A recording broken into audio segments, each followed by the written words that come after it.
Yeah, no thank you. I will stick with Jack Daniel's Rye.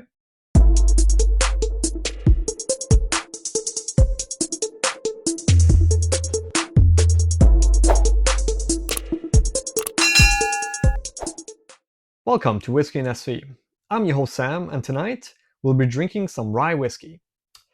The purpose of this episode is for me to try the new Wild Turkey Master's Keep Triumph, which is a 10-year rye whiskey from Wild Turkey.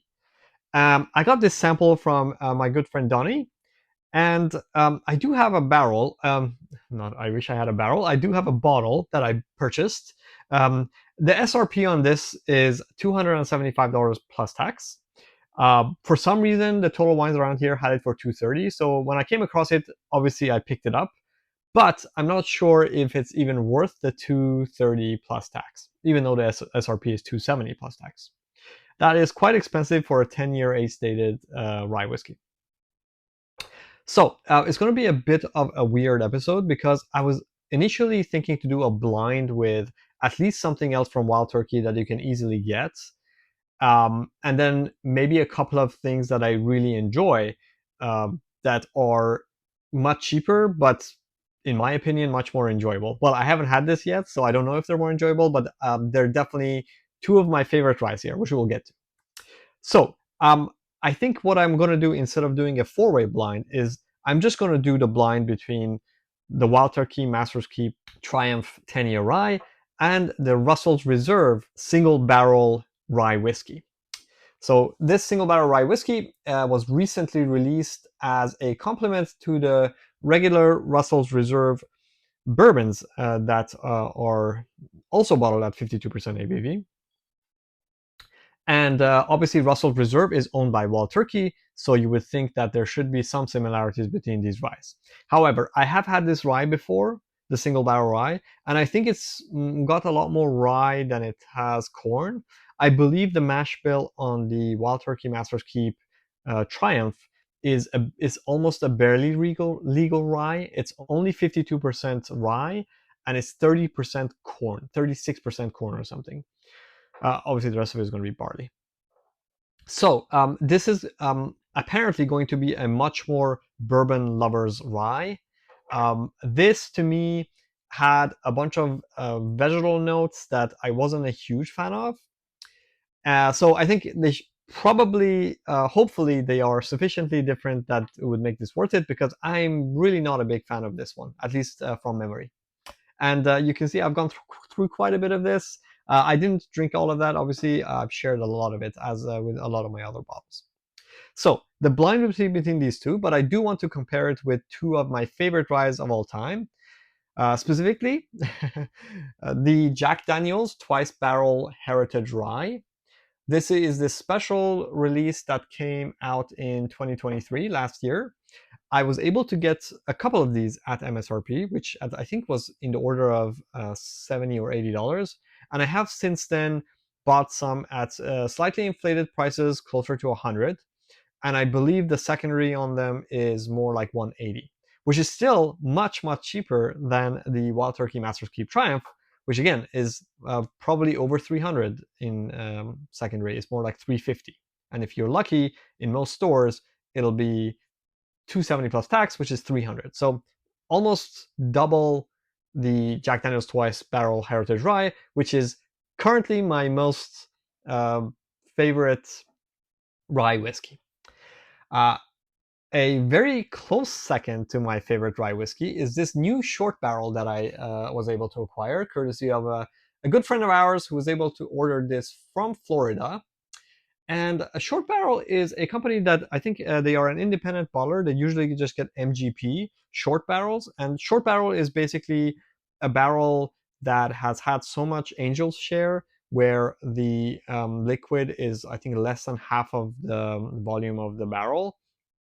That's why it's called a short barrel. This one was selected by Perdido Liquors and it's aged at 11.6 years and it is at bottled at 127.8 proof, which is 63.9% ABV. So this is by far the highest ABV one. It seems to be the most concentrated one. Although I have to say this Jack Daniel's Twice Barrel Rye, even though it's only 50% ABV, is also very viscous and very nice. Okay, so we'll get to these two later. I think we'll just do the blind first. So I'll put, I pre-poured these to make sure that they all get enough air. I'm going to put number 1 on the Triumph. And I'm going to put number 2 on the single barrel.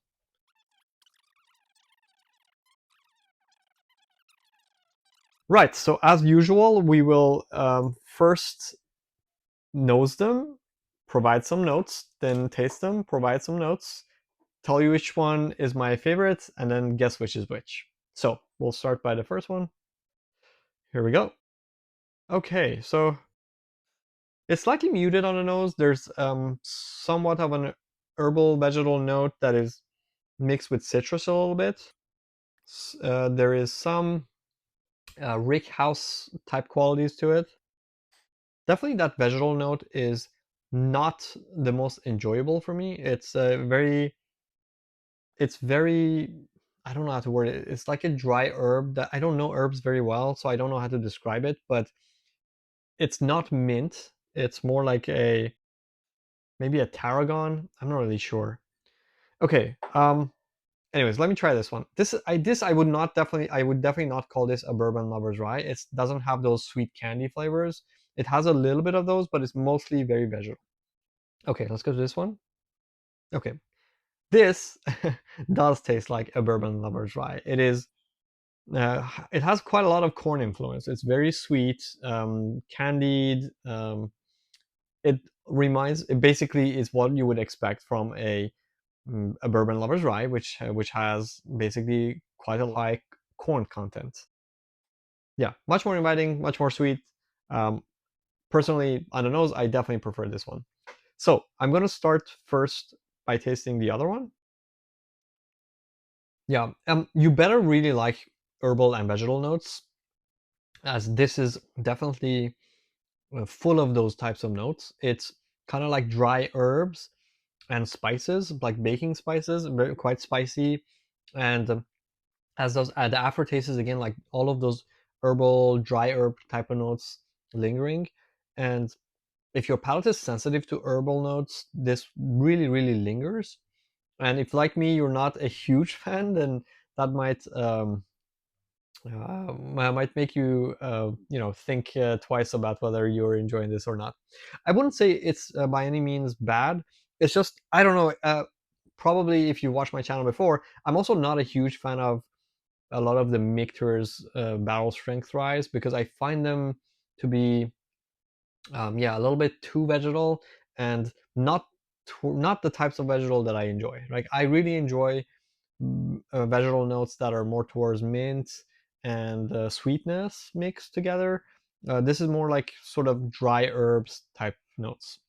Okay, let me get to the second one. Yeah, definitely on the nose, much more bourbon oriented. Hmm, interesting. On the palate, it is much different than the nose would suggest. I thought it's going to be a sweet bourbon type flavors, but it's actually a very interesting vegetal note that I kind of enjoy. Yeah, I wish I had better vocabulary when it comes to describing vegetal notes. Hmm. Actually, I'm not really sure if I enjoy it. There is also some bitterness to it. It's kind of an herbal note that has bitterness, but this one has more spices and um, well, I really don't have the vocabulary to explain, but this definitely has some bitterness to it at the end. Let me go back to this. Yeah, way, way more vegetal. It doesn't have the same bitterness. So in some ways, this is maybe more enjoyable because it doesn't have the bitters. Interesting. Maybe I should add a couple of drops of water to both of these to see how they open up. Maybe that was a little bit more than a little bit. Yeah, it's strange. I really need to, I guess, learn more about herbal notes and be able to describe, mm, the herbal qualities more. I guess I know what a few types of herbs taste like. I know what mint tastes like. I know what tarragon tastes like. I know what dill tastes like. I wouldn't say necessarily that any of these has dill. If anything, I would say like This one is has some dill, but actually with some water, it's actually now opened up and it's much closer to a bourbon lover's rye. Very interesting. Is there one of these that is like a clear standout to me? I would say no. Yeah, this has some off-putting bitter notes that are not very good. I feel like it's like bitter. It's a bitterness that's not enjoyable. It's not like a chocolate bitterness. It's more like um, a medicinal wood sort of bitterness, which is not very enjoyable. So between these two, I would say I probably prefer this right one, even though the nose on this was at the beginning very promising. Yeah, overall, I think um, this is this has more enjoyable notes. I'm not a huge fan of the those vegetal notes, but it doesn't have an off-putting bitter note at least. So is there one that I prefer to the other? I would say they're both sort of mediocre to me. I wouldn't necessarily like one more than the other. Can I guess which is which? I think on the nose, I would have guessed that this is the Wild Turkey Master's Keep Triumph. However, after having tried it, I really hope not because it's really not enjoyable. That bitter taste is not good, and yeah, I don't know. So yeah, would I pay 275 or $300 for any of these? I would not. Honestly, this is my one of my least favorite whiskeys, and I mean it's not fair. I think none of these is close to being my least favorite thing, but I think none of them is worth more than 40-50 bucks to me. Like I would not pay $300 for any of these whiskeys. So uh, I'll stick with my initial guess. I'll guess that this is the Triumph and this is the single barrel. So let's do the reveal and be sure. Okay, yeah. So this is number one. So this is the Triumph, which would make this number two, which is the single barrel. So surprisingly, I actually prefer the single barrel to the Triumph. Um, wow, that's quite surprising and sort of weird for me. I think I don't know what is it about this Triumph that is it was kind of promising on the nose, but yeah, the palate goes towards like this citrus bitters. It's kind of like someone took lime skin and lemon skin and ground it down with some like bitter woody notes and just like ground them in or soak this whiskey in it. So it's actually like quite off-putting to me. Not a fan at all. Yeah. Okay, so that's my personal I guess my personal view on these two whiskeys. So not a fan of Wild Turkey as much as I love the Wild Turkey bourbons, the bourbon flavors. I am really not a fan of their ryes. I will skip Wild Turkey ryes. I think for me they just don't hit my profile the way I enjoy. What do I enjoy? This is the real question. So, as I mentioned before, there is the Jack Daniel's Twice Barrel Heritage Rye, which I've already poured here. So I'll just do a quick comparison. So much sweeter, and it's recognizably a Jack Daniel's product with like some nutty notes, even though it's not a bourbon. Even on their single malt, which is my favorite, one of my favorites whiskeys of all time, is the Jack Daniel's Twice Barrel American Single Malt that was finished in Oloroso cask and came out the year before this in 2022. And there's this continuation, linearity of very recognizable like nutty character that Jack Daniel's has, and this is so creamy. So it doesn't really come across as a rye whiskey, to be honest.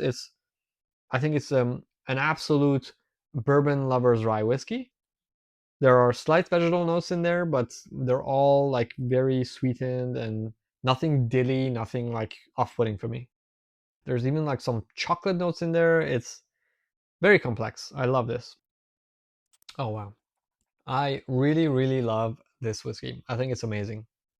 And kudos to Jack Daniels for making such amazing products. And I think a lot of people just don't recognize or realize the caliber of whiskeys that Jack Daniels puts out, because most people's experience with Jack Daniels is the old number 7, and even though that's a decent whiskey, and I used to have it all the time when I lived in Tokyo because it was cheap. Um, Man, these whiskeys are amazing. The special editions Jack Daniels puts out are second to none. Amazing. Okay, so let's compare to another recent um, whiskey that I acquired, which is the Short Barrel. Oh my god, this is really great as well. Honestly, it's more aromatic than the Jack Daniels. It's clearly an MGP rye, which MGP ryes, if you know, are especially when they get above 8 years. This one's 11.6 years, which is very old for an MGP rye. They're really, really great. If you've ever had the Sagamore 8 year or any of the subtle spirits ryes that are older in age, purely amazing. I believe I got this bottle for around $150 or so.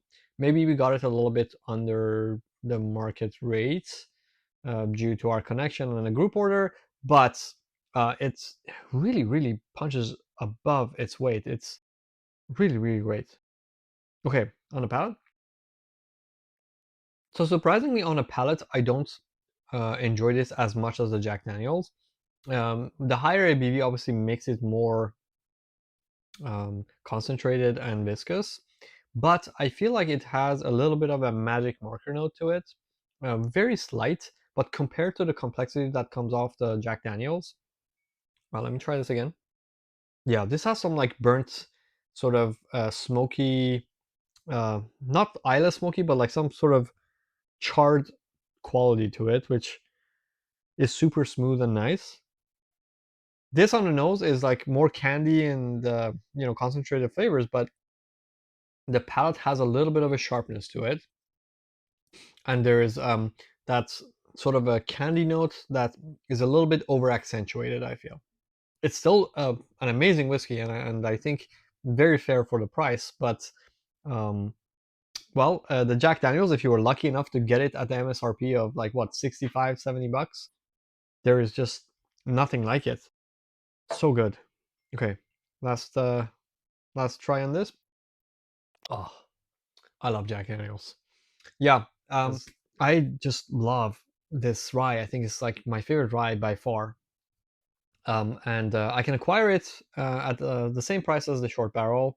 Well, yeah, probably double the price, or maybe even triple the price of this, and half the price of the Wild Turkey Master's Keep Triumph. So, yeah, no, thank you. I will stick with Jack Daniel's rye, and I don't know. It's personal preference. Maybe you will not enjoy it as much as I do, but if you ever get to try this, definitely do try, and leave me a comment if you think it's the best rye ever, or if you don't. I just personally don't think there's a better rye than this. All right. Well, I'm rambling on too much now, so I'm gonna call the end of the episode. Thank you very much for joining me, and I hope you join me next time where we'll do more interesting reviews. All right. Thank you, and see you next time. Cheers.